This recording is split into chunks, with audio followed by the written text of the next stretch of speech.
gives me a great pleasure to introduce Marisa Mata, who is going to be your on-screen host tonight. Marisa is going to introduce Chuck first, then Ashley, and then she will come back to moderate a Q&A with all three of them will be in conversation. So Marisa, let me get her spotlighted here, 1 second. Marisa is a writer, artist, and educator based here in Fresno. She works across genres to engage with themes of womanhood, Latinx culture, trauma, memory, ghosts, and hauntings. Marisa also recently founded the Wild Blue Zine, which is, of course, in honor of the old Wild Blue Yonder nightclub, which was the genesis of the Fresno Poets Association in the 1980s. Marisa is doing a new Wild Blue Zine dedicated specifically for Fresno writers and artists. I'll drop the link in the chat just a moment. Her submissions are open right now through July 10th, so please give that a look if you'd like to submit. Marisa holds an MFA in creative writing from Cal Arts and a BA in English literature from Fresno State. It's a great pleasure for me to hand the evening off to host tonight to Marisa Mata. Thanks, Jefferson, for that introduction. And thanks for having me as a host. I'm really excited to be here tonight with our nonfiction authors because I write nonfiction, so I think it's going to be a lot of fun. So let's just jump right in. I'm going to be introducing Chuck first. So Chuck holds an MA from Fresno State and an MFA from Florida International University. His creative nonfiction is full of vivid imagery, a streak of humor, and takes you deep into his mental landscape as he explores experiences with his family and often the hiking trails of California. His work has appeared or is forthcoming in Sierra Nevada Review, Showbear Family Circus, and Hash Literary Journal, to name a few places. He also writes fiction, which has appeared in Mud Season Review, the South Dakota Review, Gulfstream Magazine, and elsewhere. His debut memoir, published earlier this year, is titled Stuccoville, Life Without a Net, and tells the story of himself and his mother, who received a lupus diagnosis at 21 and was not expected to live past 30, but made it to the age of 80. Thank you for being here with us tonight. Chuck, please take it away. Thank you, Marisa. It means a lot to me to be here tonight. Really exciting, a little nervous, but I'll just get started, so hopefully the nerves will go away. I want to begin by reading from chapter 4, which provides some insight into the book's primary title, Stuccoville, and gives a sense of the physical and psychological landscape where I grew up. I mentioned in the first line Monterey Pines, and that's an apartment complex that my parents and I lived in when they were still married. Chapter 4, Jackrabbits, Ground Squirrels, Field Mice, and the Hawks that ate them. My parents left Monterey Pines and bought a house, a brand new place that set them back $17,500. They got to choose the color, which after some conversation on the matter turned out to be yellow. My dad got a VA loan to pay for it, one benefit of his service in the United States Army, where he served as an advisor. To me, he once said he was a radio man, so I always pictured him wearing headphones in a dusty tent. He spent 3 full weeks in Vietnam and once told his sister Ginny that he saw a man get shot as he ran along a barbed wire fence. I found out about this after he died in my effort to dredge up shrapnel on him and draw connections between the two of us. I scared up some things I wish I hadn't, such as the fact that after he left us, he didn't give my mother 1 penny of child support to help raise me, even though a judge had ordered him to do so. That might have helped a lot with our situation, which at times was pretty dire. We once ate tomato and mayonnaise sandwiches for dinner because it was the only food I could find in the house, and my mother, collapsed on the sofa, had no energy or money to do anything else. She tried to make something fun of it anyway, dispatching me like a soldier to the kitchen on a kind of food scavenger hunt. I marched back with a loaf of bread, 1 tomato, and a jar of mayonnaise, and she said we'd make the best tomato and mayonnaise sandwiches ever. This led us to our life motto, which she coined after our meal, her pat response to the question, "Barb, how are you doing?" To which she'd say, "We're doing the best we can with what we've got."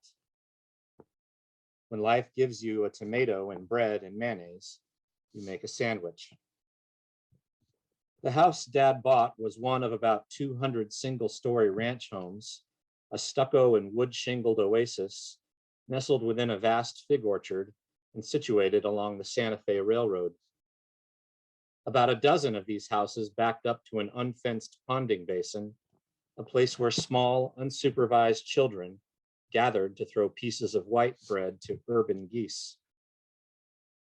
These new houses with modern kitchens were called trend homes, though I'm not sure the development of a middle-class colony next to a working railroad and a municipal pond was the latest wrinkle in the real estate market at the time.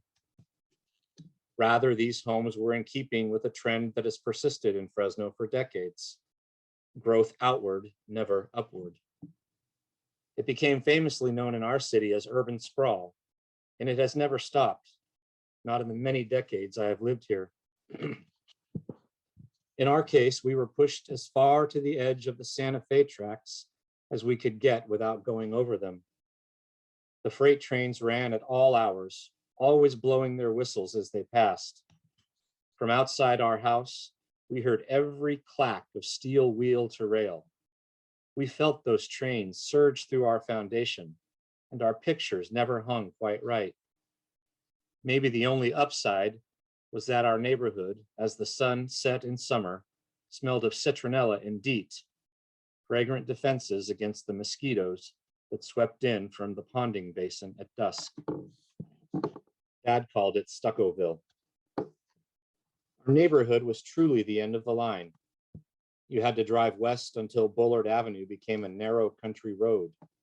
Until homeowners arrived, the only living creatures were jackrabbits, ground squirrels, field mice, and the hawks that ate them. There were small, flitting birds, but they never seemed to last long because the neighborhood cats gnawed them into clumps of feathers. Summer afternoons in Stuccoville brought suffocating dust that rolled in from the orchards like a fog and drained all color from the land and sky. And since the tar was fresh and the trees were saplings, during the Fresno summer we immolated in our urban island with nothing to protect us from the cruel sun except our wood-shingled rooftops and our asthmatic air conditioners, which, like us, choked on orchard dust. On the north side of Bullard, just a few hundred yards from our house, stood long, neat rows of fig trees, which at one time covered most of Fresno's city limits. They arrived as cuttings and seeds left in the earth by mission-building Spaniards looking to colonize the Pacific coast and convert Native Americans into devoted Christians and Spanish citizens. But the fig trees of my youth reach back in time even further, to the Garden of Eden, where Adam and Eve are said to have sewn garments from fig leaves to hide their nakedness. Fig trees grew in the Promised Land, in the gardens of ancient kings, where just one of them was a symbol of wealth and prosperity.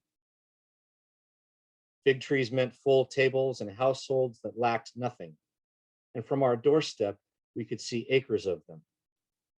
By such a measure, then, we should have lived a life of comfort and ease. But there is a counter narrative, one that cannot be ignored. On the day Jesus left Bethany, just before he entered the temple courts and overturned the tables of money changers and the benches of those selling doves, he sought nourishment from a fig tree, then rebuked it when he found nothing but leaves. "May no one ever eat from you again," he said. And there, before his disciples, the fig tree withered and died. The land where I grew up then was as holy as it was cursed. I'm going to jump ahead now to chapter 24. In the intervening pages, approximately 200, We learn of my mother's many maladies, primary among them, as Marisa said, lupus. My mother's illnesses left her completely disabled for close to 4 decades. In the 10 years before she entered a nursing home during the decade of my 30s, I was her primary caretaker, and I always lived nearby so I could be close to her in the event she had needs, which were many. In this section I'm about to read, in which I was still single and she and I lived in the same apartment complex, I describe what it looked like one night when I was drunk and sad and resentful and lonely, and I was also struggling to write. One night, late, Mom tried to get into bed but slipped to the floor. She had a button around her neck that she could push to call me. "I'm not hurt," she said, "but I missed the bed." She said I needed to come pick her up. It was one of those nights I had been not writing and drinking, so I was in a bad place in my head. I marched like a child from my apartment, stumbled to her door, and rattled the key in the deadbolt. Inside, Sammy barked. Even after he saw me, he still barked. He yapped, actually, right up at me, and as I passed him, he nipped at my heel, like I was some kind of stranger. Maybe that was what he saw in me, someone strange and foreign and not all there. Yap, yap, yap, yap, yap, yap, yap. It was loud and annoying and late, and he persisted all the way into Mom's bedroom, where she sat with her back to her bed, a sheepish but sad little smile on her face. And because I was drunk and Sammy was irritating and still at my heel, I gave him a donkey kick into the hall. He was resilient. He rolled like a stunt dog and came back at me. Mom glowered. "Say you're sorry," she said. "To the dog?" I was apoplectic. "He bit me." I was the injured party here. That's how I felt anyway, like I was trying to make progress, but I kept getting donkey kicked out the door. Mom would not take no for an answer. She ordered me to apologize. "Say you're sorry to Sammy," she said. "Get on the floor and give him some love." When I refused, she said, "I am still your mother." There are low points and there are nadirs. You can have a bunch of low points in life, but the nadir is the lowest. It is rock bottom. It is at this point when all seems lost. When you have been drinking alone and it is late at night, and you kick your disabled mother's tiny dog while she sits helpless after falling to the floor, this qualifies as a nadir. That's what I call it, at least in this story, at least in this point in my life, this moment in which I never felt lower. Mom was right. She was still my mother. So I knelt and reached out to Sammy. He had every reason to bite me. Instead, he submitted. He waggled his small black body and licked my hand. He tucked his docked tail between my legs. I was forgiven. "Now," Mom said, "get me up." I submitted. I did what I had been trained to do. I knelt before my mother and wrapped my arms around her middle. I had one hand on the small of her back, the other between her shoulder blades. I kept one knee in contact with the carpet. With the bed as support, and on the count of 3, I rose straight up, and on that knee, I lifted my mother's body. Her thighs came even with the bed, and she shifted backward into a sitting position. I kept one arm around her back, and I used the other as a kind of lever. I reached behind her knees and slid her into bed. My mother did the rest. She pushed her heels against the footboard. She walked her shoulders back until her body found the part of the mattress that fit her.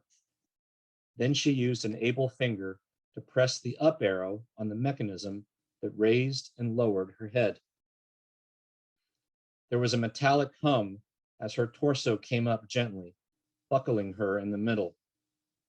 I covered her in a quilt, and Sammy scampered up his doggy staircase into bed. He curled against Mom's hip. "Go home," my mother said. "You can come back when your head is right."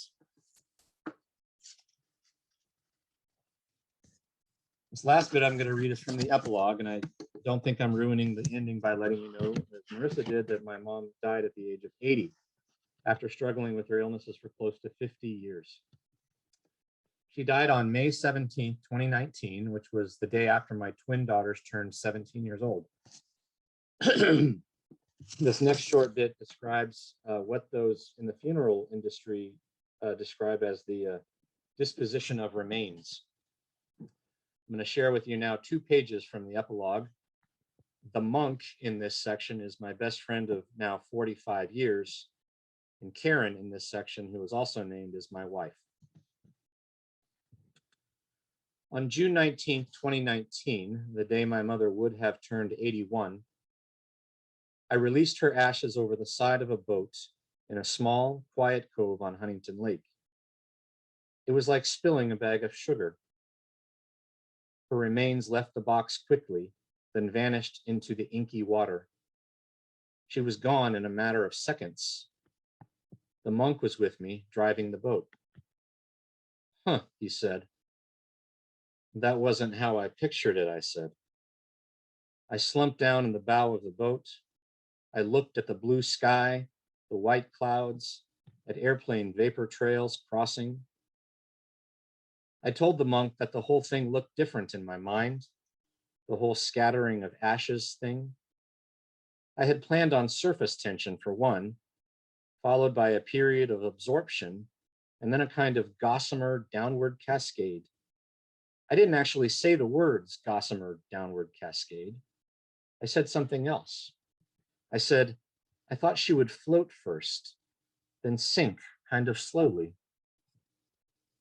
It was to have been a beautiful and liberating exit, fitting for a woman who for so long had been weighed down by all the ways a body can fail.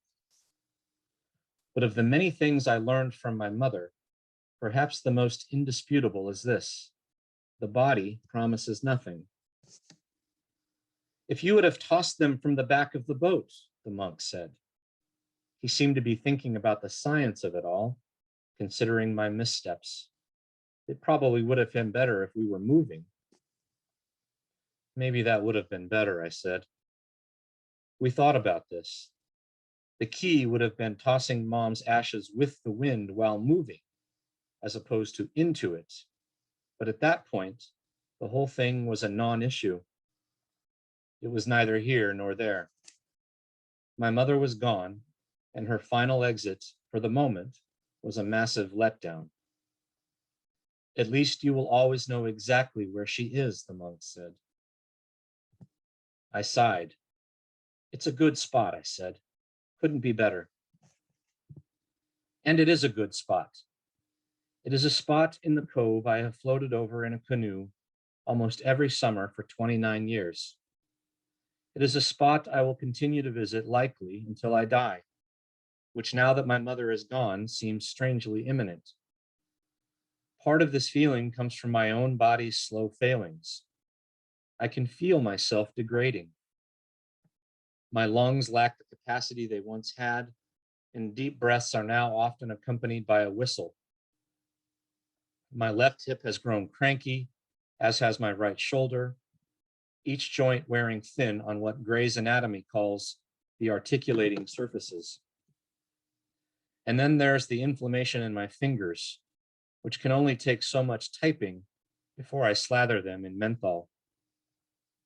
These are mild complaints I accept as part of my own glacial transformation, no different than crow's feet or liver spots or the beginnings of a waddle. Then there's the company I keep: Karen, the monk's wife, 3 people with 6 parents, all living. Within this company, there are conversations about their parents, about guilt and needs and maladies. There are grim foreshadowings, minor falls that inflict major wounds, memories gone blank, bladders and bowels run amok. There is talk of private in-home care and visits to ERs and long waits for specialists. And I sit quietly, having earned my release from it, empathetic and relieved, and all the while thinking, I am no longer a son. Thank you.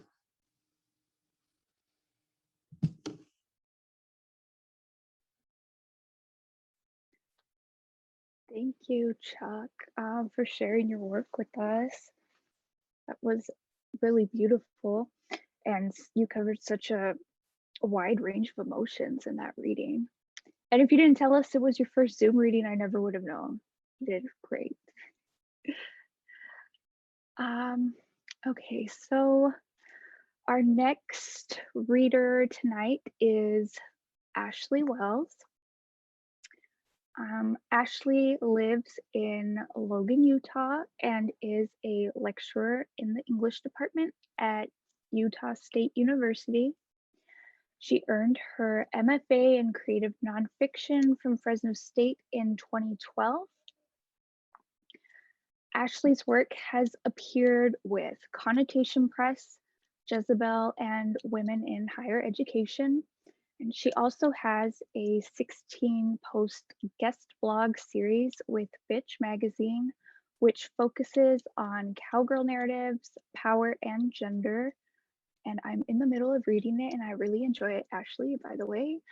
Her recently published debut book of nonfiction, which grew out of her thesis, is titled The Cowgirl and the Racehorse, A Recovery, and gives readers a very intimate look into the relationship between girls and horses, as Ashley recounts her own traumatic horse riding accident and speaks of all the horses who have been a part of her life.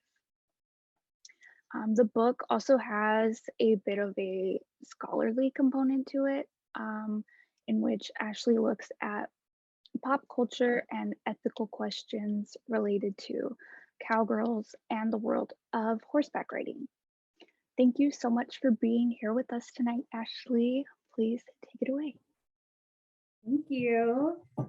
So great reading, Chuck. That was beautiful. I'm really happy to be here to share this with everybody. I'll read a little bit from chapter 2 in the book.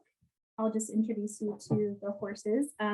Treasure is a retired racehorse, and Shoshona is my childhood cart horse who died years before this chapter takes place.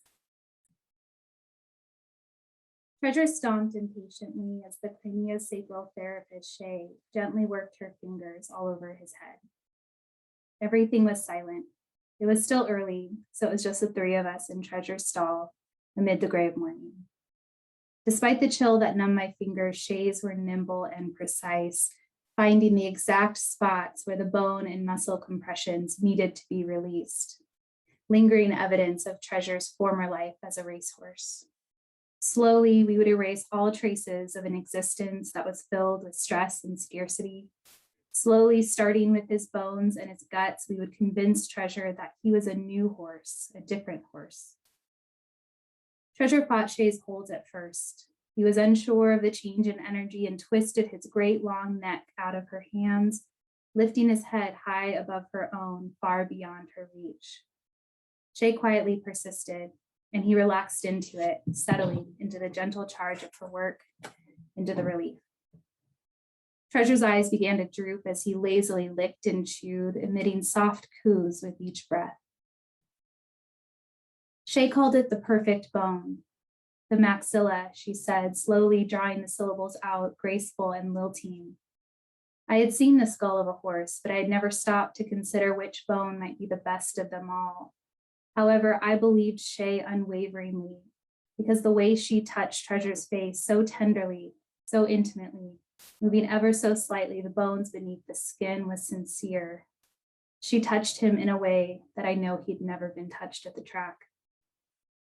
I couldn't help but think of my own bones as Shay says this. I am nearly always thinking about my own bones. While the compression fracture in my spine was filled with cement years ago, my vertebrae still feel shoddy with the constant aches and creaks, reminders of the imperfection beneath my skin. In the years following my surgery, my back has become less and less my own. Each time a different set of hands danced across it and said, "Oh yes, here," stopping where the muscle shivered under their fingers. The chronic pain acts as a steadfast reminder of the very literal risk of very real injuries and fatalities involved in riding horses, but also of the symbolic and complicated relationship between risk and identity, inspiring contemplation of why I'm so compelled to continue riding despite the ever-present, clear, and serious danger. Ultimately, though, my fall revealed a truth that I had been blind to in my more than 20 years of riding. We must shift our way of relating to horses, to all animals. Grappling with this, I've come closer to understanding why so many of the horsewomen I know have had serious accidents and still continue to ride. Why I'm willing in adulthood to wholeheartedly embrace this lifestyle and identity. Why the back of a horse feels like home to me. I haven't always had the vocabulary or insight to understand horsemanship as I do now. I didn't always understand the significant ways that it steadied me through adolescence and shaped my personality into adulthood, influencing the trajectory of my life. I haven't always been so sure. When I was 17, I wandered far from home, but Shoshona kept me tethered. She kept me from becoming hopelessly lost, from drifting so far away that I might not return, although I came close. Perhaps this is why I'm now so apt to allow my identity as a horsewoman to bleed into my life outside of the arena, why it's so wholly unavoidable that I do. David played in a popular local punk band, and we met through mutual friends. He was a few years older and possessed a swagger and confidence that the boys at my high school seemed to lack. The first night he called me, we spoke on the phone for hours, long after my parents and brothers had gone to sleep. The house stood silent, except for the faint whispers coming from my room.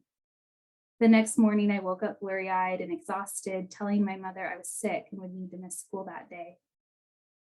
During one of our late-night phone conversations a few weeks later, David said he needed to tell me something. He told me that he loved me. Surprised and sure that I didn't love him back, that I didn't even know how to articulate feelings like that, I told him I wasn't ready. This set him off and he cried into the phone. He told me that he couldn't be with me unless I said it back, that I had to say it back. It being my first relationship, I had nothing to compare it to, but this still seemed wrong. I felt trapped. Having never been faced with such dramatic emotions, I said the words back in hopes that it would ease him down and buy me some time to figure things out. It worked, and we went back to the lighthearted and youthful way we'd been before. I still don't understand why I didn't simply end it there. Growing up, I had extinguished minor crushes for far less. That year, I quit student government despite having been junior class president the year before. I ditched school with my friends to drive around town, smoking cigarettes and haunting thrift stores. We spent our nights in dingy halls watching punk bands thrash and scream on stage, but I never abandoned Shoshona. I spent my late afternoons with her, brushing her coat, cleaning her feet, absorbing the peace of her sturdy body and of the ranch. I lived a split life as I found myself increasingly immersed in the punk scene, exposed to the bravado and violence, the brand of loyalty and respect that made me, David's girlfriend, untouchable. At 17, I didn't know how to deal with this sense of power. I didn't recognize the silliness or the danger in our feigning adulthood, in feigning toughness. During those years, the sense of vulnerability I had experienced simply existing in the world as a young girl seemed to evaporate. I moved freely, I spoke freely. If anyone insulted or disrespected me, an apology quickly followed once they realized who I was dating. Holding such sway over adult men was completely foreign. Once at a party, as I stood outside talking and drinking with my friends, a drunk man stumbled into me. His bleary red eyes made contact with mine, and hatefully he spat out the word slut. I was stunned. Before I could react, one of David's friends intercepted and grabbed the guy by the shoulder. "You don't know who you're talking to," he told the man. "You need to apologize or you're not coming to one of these parties again." The drunk man was furious, but he mumbled an apology before stomping out of the yard. Prior to dating David, I had never witnessed men apologize for calling a young woman a slut, for hissing disgusting words about her body, for acting as though she was less than.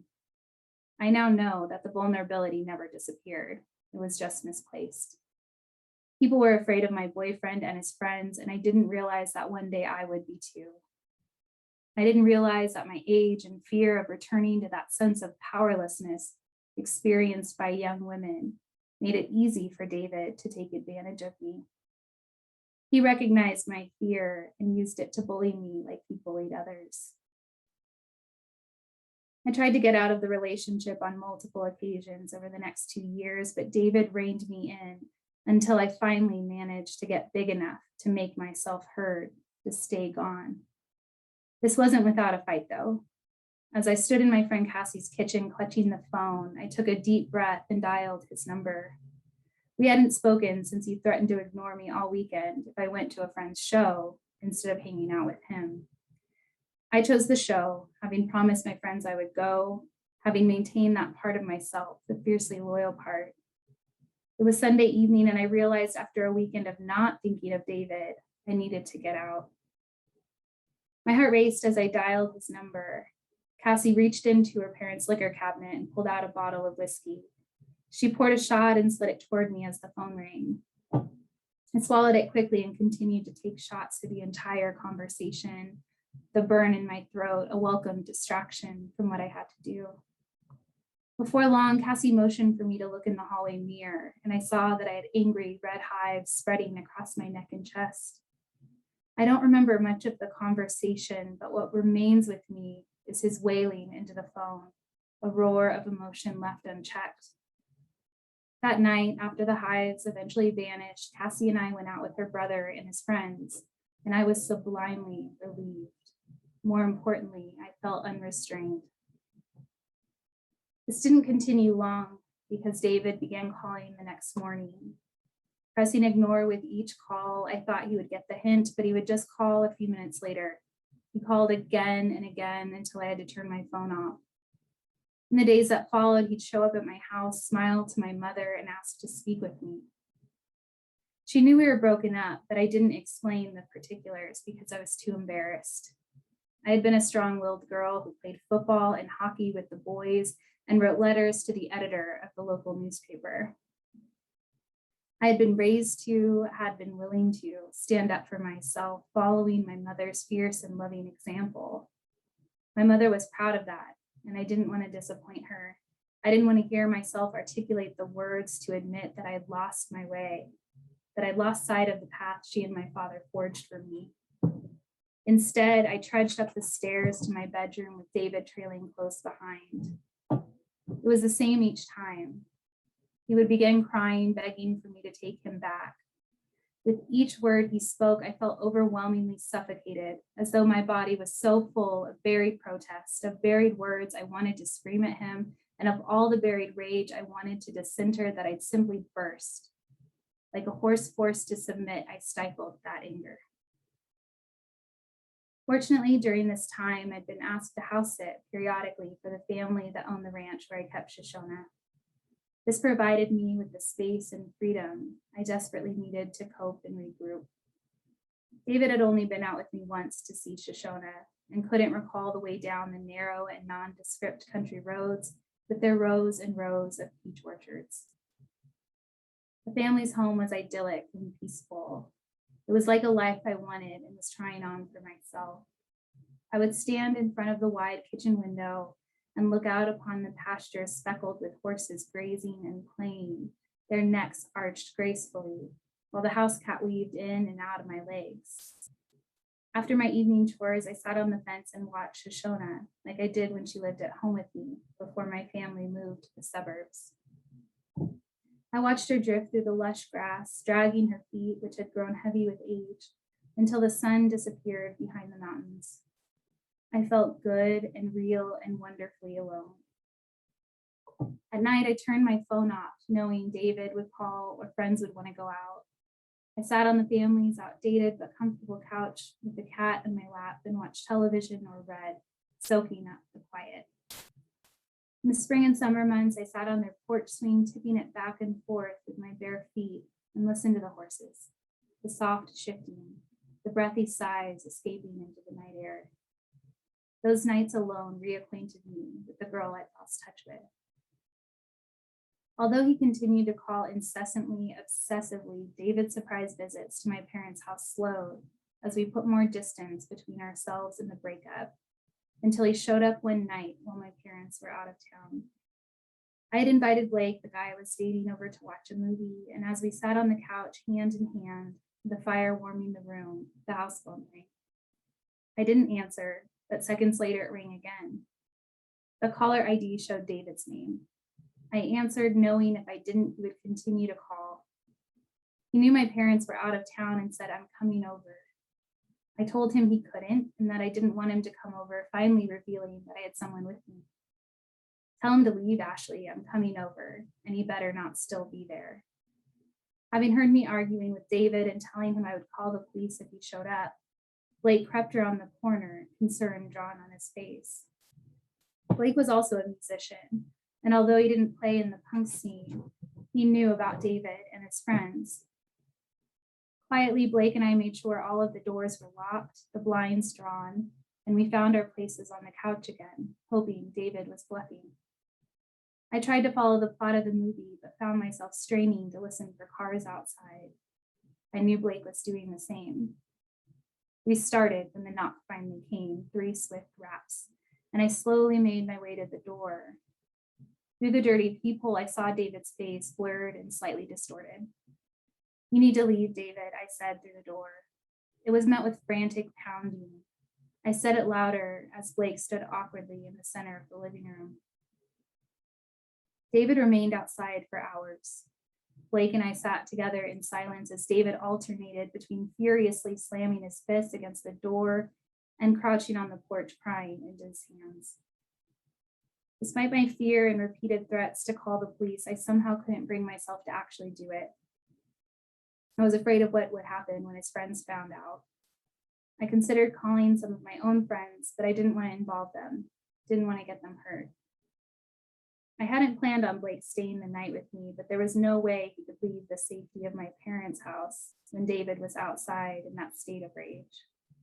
So he and I checked the locks again, turned off the lights, and crept up the stairs in the dark, afraid of cluing David in to where we were in the house, knowing his fit would only intensify if he figured out we were in the bedroom together. As we lay in my bed, Blake pulled me close. I whispered my apologies for dragging him into the situation until we dozed off, so weary that the constant ringing of the doorbell no longer registered. A few hours later, we woke to a series of thuds against my window, made by newspapers David had collected from my neighbors' homes.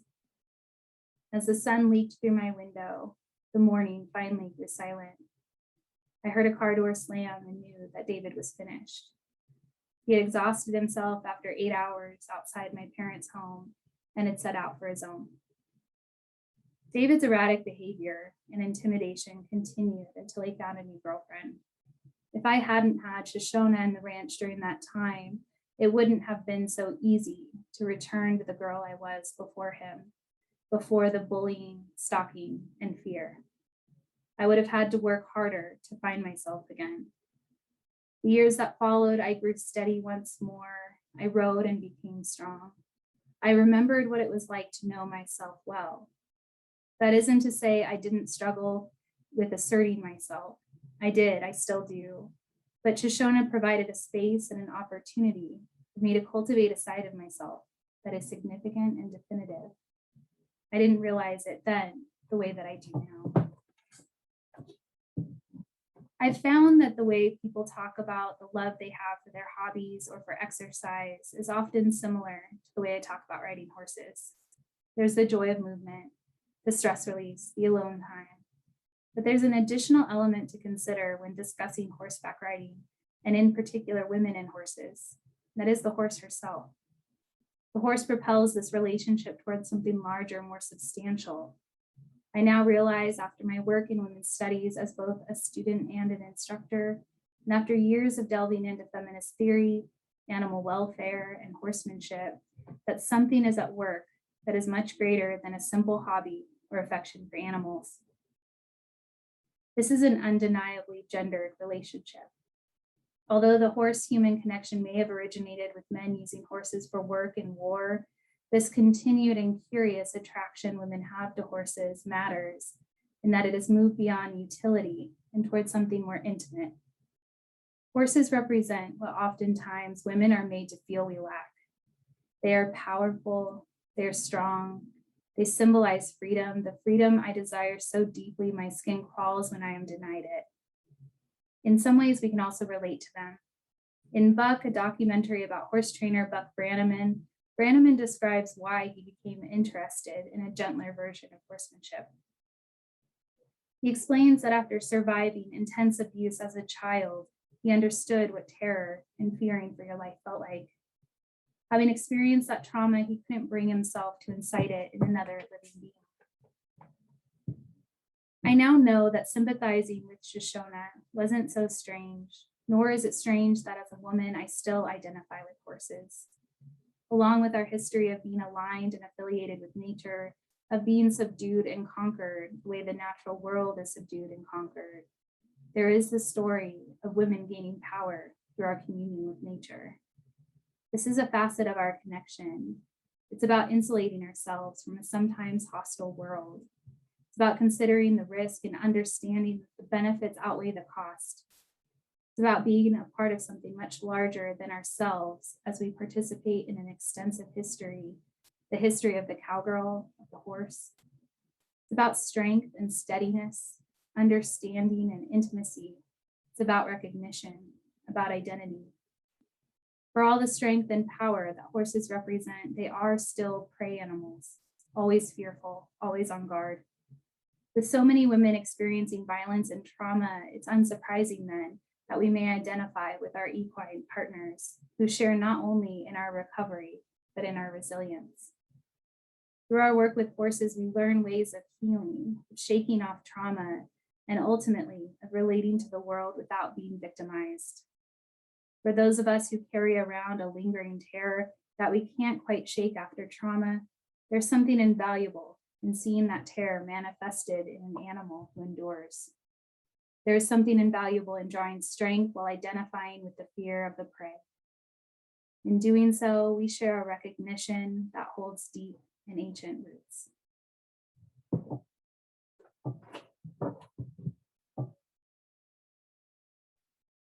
Oh, Ashley, that was so good. Thank you so much for sharing that with us.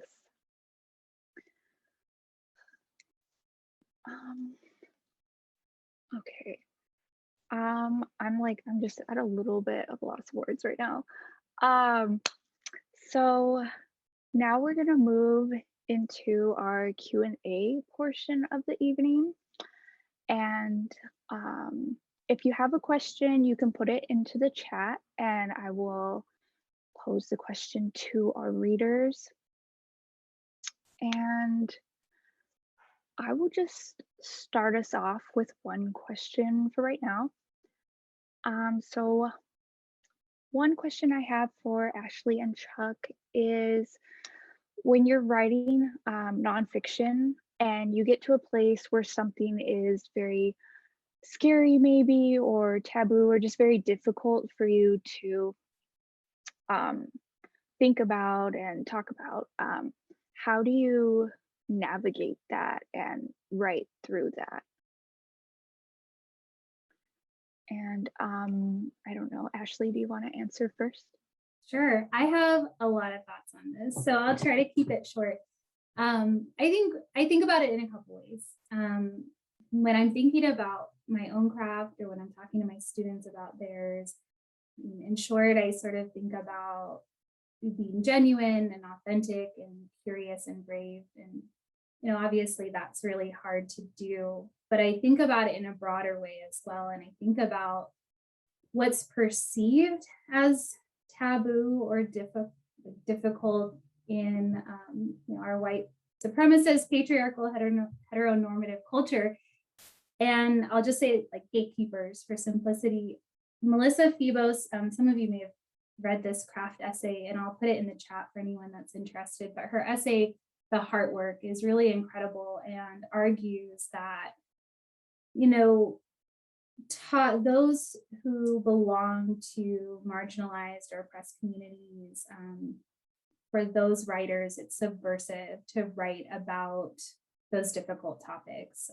So things like transphobia, homophobia, women's rage, racism, any of the traumas, right, that are sometimes labeled as navel gazing. She argues that this is a way we can disrupt sort of patriarchal control and gatekeeping. So I try to think about that too, and consider that. I reread that essay every few months when I work with my students, and I just try to think about, you know, why those kinds of difficult stories matter, and why, you know, our traumas that might be discounted by others matter. That's kind of my long-winded answer. Thank you. And then Chuck, how do you write through those moments? Well, for me, it was just a matter of wanting to do, the difficult part was sitting next to my mother as she was dying and trying to write through that. That was really scary for me.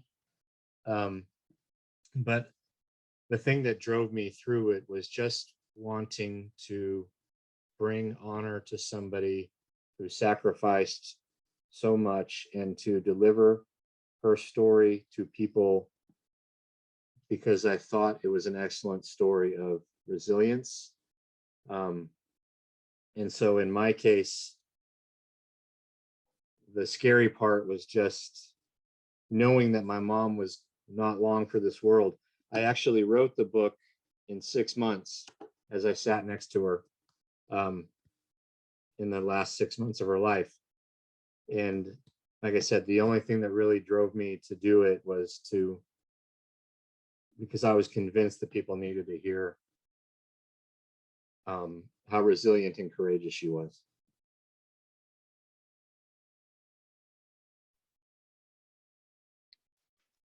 Thank you for that.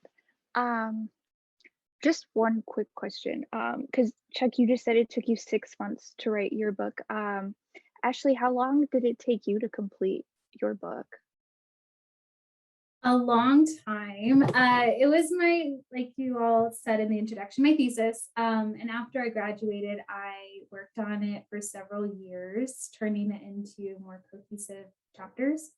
I workshopped, summer workshops. I continued to sort of revisit it. I kind of shelved it for a little bit when I started teaching at U Iowa, but I did develop a class drawing from it for Cowgirl stories. And that sharpened my focus, talking to students about these narratives, and I returned back to it over and over again. So it was a really long journey for the book. And during that time, I was querying agents and I was meeting with folks and things like that. And it wasn't finding its spot. And so eventually it did. When I stopped, I think, trying quite so hard. But I really needed to get more precise and focused, and that took some time.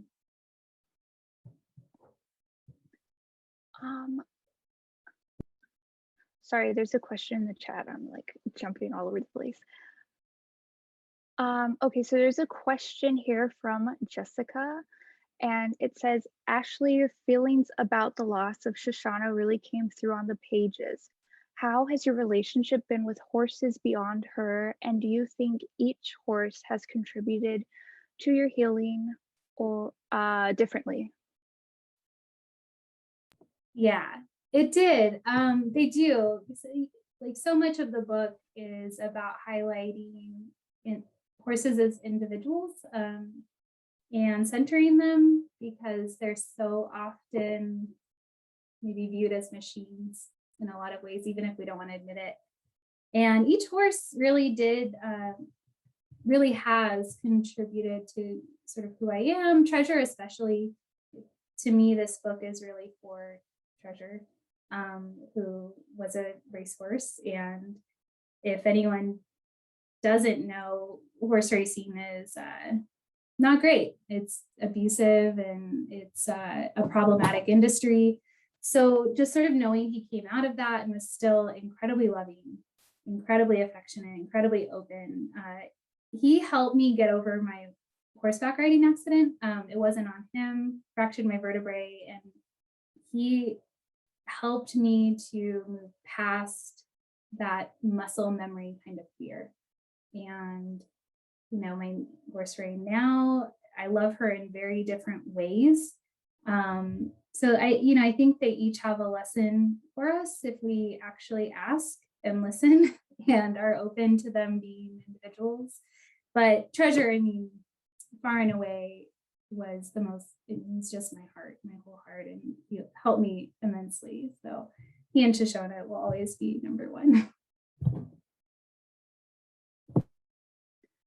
And as we're moving into the topic of healing, I want to ask Chuck, because your writing this book sounds very intense. What kind of emotions came with that, and did it help you with like healing and grieving?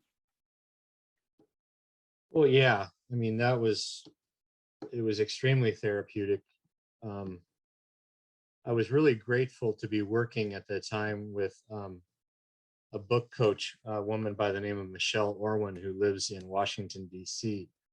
And she walked alongside me for those 6 months, and she kept my feet to the fire and said, you need to give me 40 pages every 2 weeks, which is what I did. And then after that, we edited down. I don't think without somebody like her, I would have been able to persist, because it was really emotional, but it was also just really great to sit and talk with my mother and have her provide me with all of the information that she gave me toward the end of her life, and not just oral history, which was really important. I mean, she told me so many stories that wound up on the cutting room floor, so to speak. But she also left me with so many artifacts, so many doctor's notes. I mean, if you look at the book, every chapter begins with some kind of a progress note from one doctor or another. And she really built this history. And it's extraordinary if you have a chance to read it. She had a really extraordinary life. Like Marisa said earlier, she was given 5 years to live at the age of 21, no later than 30, they said. And for her to persist until she was 80 was really remarkable. I felt a lot of resentment for that at times, because I often, and one of the things the book says is that I felt resentment because I felt like she was keeping me from what I really wanted to do.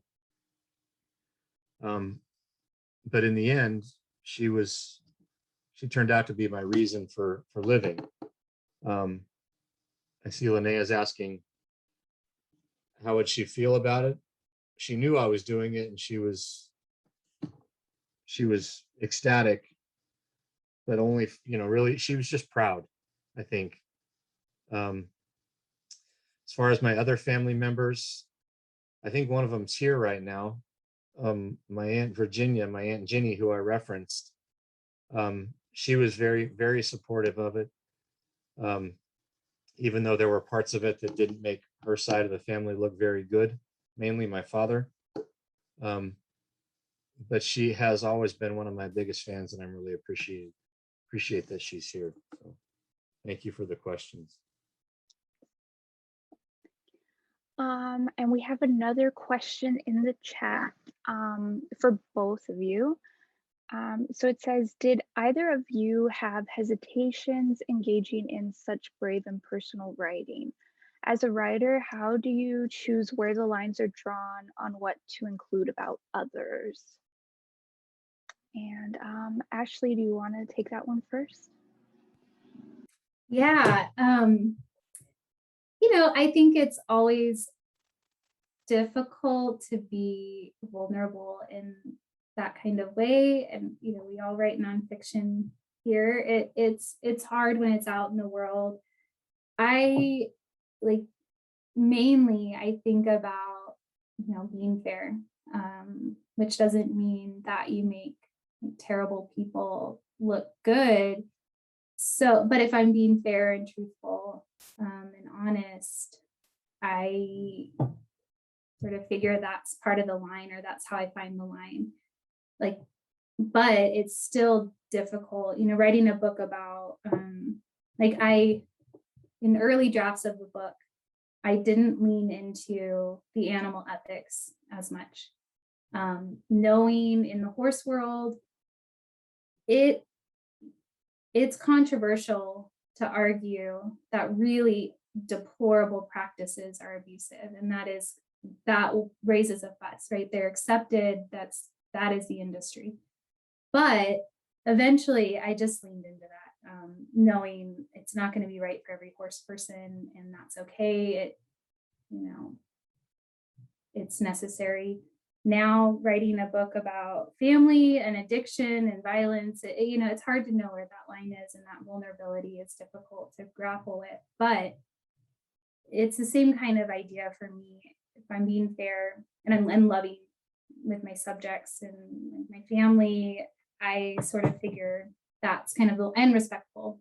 I don't share my work with people ahead of time. I don't sort of ask, but I do believe it's important to be fair. So I try to do that as best I can, but it's still, it's always difficult to find that line. And what about you, Chuck? How do you know where to draw the lines at? Well, with the case of this book, it wasn't terribly difficult for me to draw the line, mostly because the people, well, I was fair, just like Ashley said. I rendered things, at least in my brain, the way they actually happened. The memories were fresh enough for me when I wrote about my father and my stepmother, who I refer to affectionately. Her name's Lucille. She's passed now too, but I refer to her affectionately as the loose wheel, largely because she was, every time I saw her, she was drunk. She had one loose wheel, and she, so it was really pretty easy for me to, somebody mentioned earlier that I write with a streak of humor. And I tried to do that when I wrote about my family's failings. I think Jimmy Buffett once said that tragedy better become comedy very quickly, otherwise you're in a lot of trouble. And I think that's kind of the way I approached my father and my stepmother. I saw them as pretty tragic, and I tried to make light of their failings. And I tried to use them as a foil for the kind of person that I didn't want to become. I don't know if that makes any sense, but so for me, I tend to not write about things that are, I think writing about my mother's life and death, and then writing about my father leaving, was really easy for me. I wasn't afraid of it. I don't know that I could say the same about some other situations that I've had in my life recently.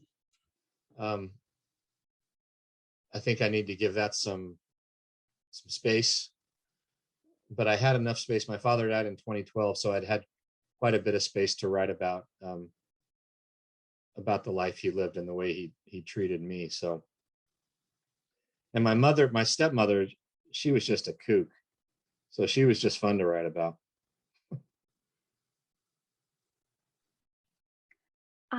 I have a question for you two, because I write a bit about like my relationship with memory, especially as someone who writes memoir. So I'm kind of wondering, like, what is your approach for if you're starting to distrust your memory, or if you just have like blank spots where you just like blacked out whatever happened? How do you write through that? And Ashley, do you want to take this one first?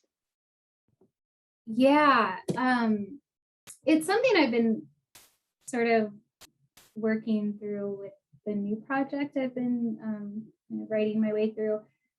I like right now I'm consulting old journals and asking family questions, things like that. But I also just if it like kind of like a bunch of other nonfiction writers, if it's not an important detail or something like that, I'll recreate it, or I'll signpost to the reader that I'm imagining a scene. Like in the Cowgirl and the Racehorse, I imagine a scene and I say, I imagine that this happened. So it's sort of a combination, but I have been talking to family a lot, taking a lot of notes, just sort of brain dumping on the page. So I have it later, looking back, like I said, on old journals, which is sort of horrifying because they're from high school and it's like just the worst. But things that I would have collapsed or getting dates totally wrong. And I've been using index cards to sort of track a lot of that stuff. So a bit of a combination. I do, consult records and things like that as well to try. But I also sort of am of the mind that emotional memory is fine, and I'm a little bit flexible in some of those ways if it's not that capital T truth. I think that's sort of the fun in playing with structure and form and memory is that freedom. That's sort of what I love about nonfiction, is just the playfulness and the opportunity to be slippery. I think like Lauren Slater says with lying. So I think it's a combination for me.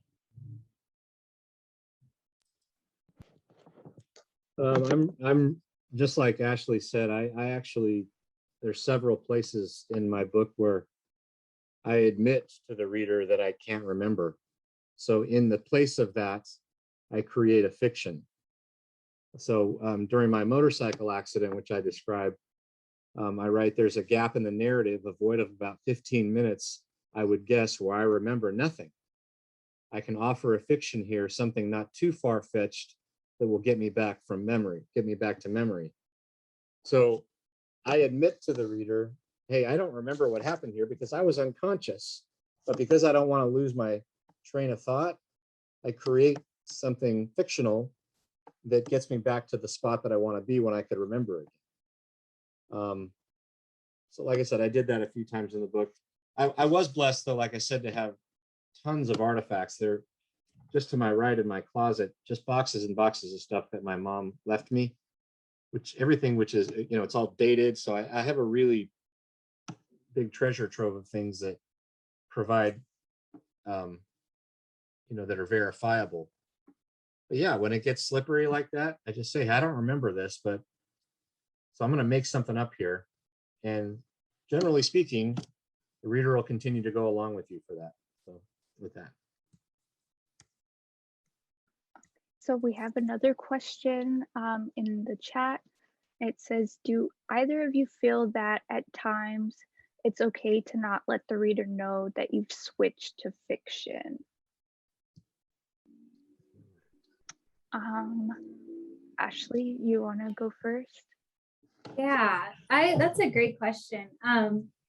Like I said, I'm sort of maybe a little bit more freewheeling, but I think about trust. If it's not going to disrupt or harm the reader's trust, I think that's probably okay. Like I know right now in an essay I'm working on, like I do sort of pop into like the tiniest bit of fiction, but it's one sentence and then I'm back, in the memory that I believe to be true. But I also sort of like Chuck was saying, I do engage with that. Like this may or may not have happened. It may or may not have occurred this way, or even going back, so like strike that, maybe this happened. So I think if you lean into it, that like to me, that's probably just fine and fun. Like I said, kind of the signposting and trust to me is the guiding principle, I guess, in doing that. But like I said, with the one chapter, I only signpost in that very first line that I'm imagining, and the whole rest of the chapter and scene is sort of is recreated, like from what I picked up or what I imagined happened. So I don't really remind the reader that it's fiction necessarily. It's based in truth, but I think that's probably, to me, the most important part is, will they keep reading? If I do that, will it make a huge difference? But again, like, there's obviously the John D'Agata, what is it, about a mountain deal, or he's like, this amount of time passed and it sounds better, and I kind of get that. I'm not terribly concerned with that as a reader myself, so I think there's opportunity for play. Well, I would apply that question to dialogue, really. And I think that there's no way you can, memory is such a slippery thing. I don't think there's any way you can remember exactly what somebody said. So I wouldn't admit to saying, oh yeah, I switched to fiction here to put words in somebody else's mouth. It just it's the words that I heard in my head that I transferred to the page. They may not have been the same words, but I'm not going to tell the reader this is fictional here. I'm rehearing the conversation in my head, and I think dialogue's probably the trickiest part of the whole thing, as far as rendering truth. It was true to me when I heard it, so that's the way I'm going to render it on the page. We are running a little bit low on time. So I think I'm just going to go ahead and ask you both one last question. So I know, Ashley, you mentioned that you're working on a new book, and Chuck, I've seen that you're publishing some new pieces pretty regularly.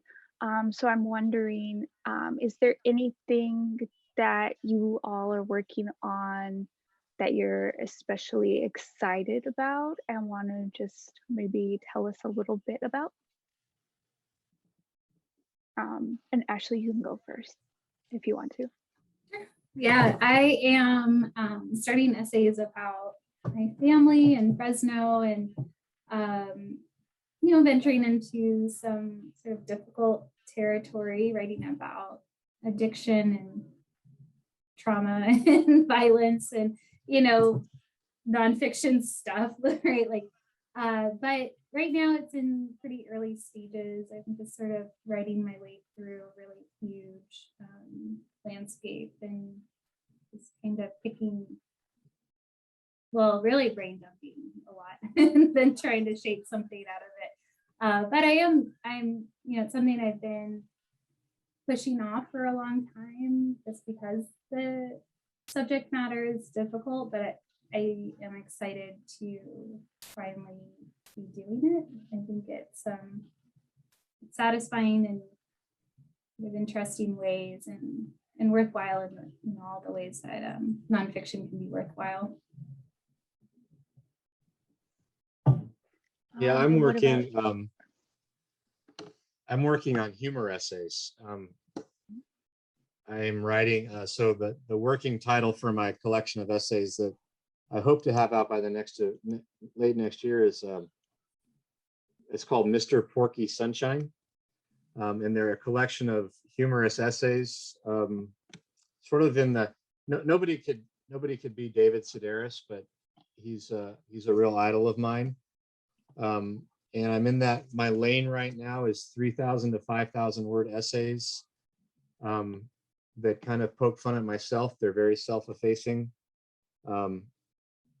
And they also try to peel away some layers of some things that have mystified me for years. I've had some really good luck or success. I don't know what. I've managed to publish 7 of them. And I have 12 right now. So I'm hoping that I'll have another 13 by the end of 2022, and maybe have another book out in 2023. But But right now I'm just trying to have a lot of fun. I mean, I feel like I came to this really late. I am so thankful to see John and Linnea here, both of whom taught me in the gosh, was it the mid 90s? And here they are again supporting us. And I didn't write for 25 years. And so I feel like I'm coming to it late. So right now I'm just having a lot of fun. Trying not to take my writing too very seriously. And I really feel like I've found my voice. And for some reason, some people think it's funny. So I'm going to go with that. Well, thank you. Well, I'm excited for both of these new books that you guys are working on.